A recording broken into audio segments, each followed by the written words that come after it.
Hi guys, mga ka-wonder, magandang gabi po. Lumabas lang po ako saglit dito sa labas ng kwarto ko. Ito makikita nyo naman. Susubukan ko uli. Ginawa ko uli itong 4K HD 60 frame rate.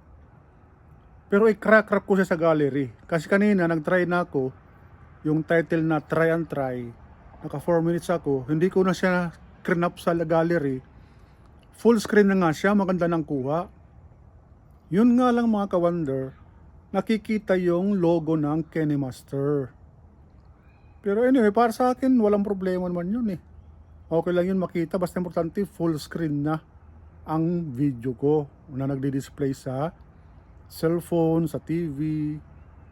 So yun lang, kaya lumabas ako ngayon uli, i-crop ko ito, titingnan ko kung talagang di na dapat i-crop sa gallery bago i-upload sa YouTube channel ko mga ka-wonder. O, tingnan nyo mga ka-wonder, yung sa labas, dami mga lights pa. Ayan, nakaka 1 minute na rin dito.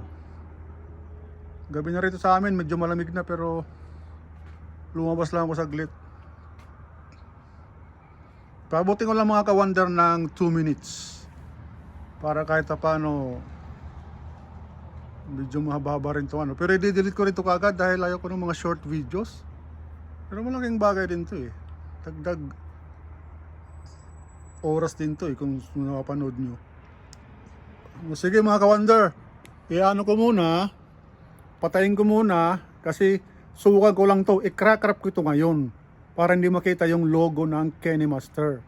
Kanina nag-try na nga ako ng 4 minutes video na hindi ko cranap sa gallery pero kita yung KineMaster logo pero full screen naman siya sa TV at saka sa cellphone. Kahit itong bang cellphone o lalo'y patayo, full screen na siya. O sige mga ka-wonder ha, ano ko muna kayo, patayin ko muna, i-harap ko muna kayo doon sa, kahit dito sa akin mga ka-wonder, patayin ko dito ha.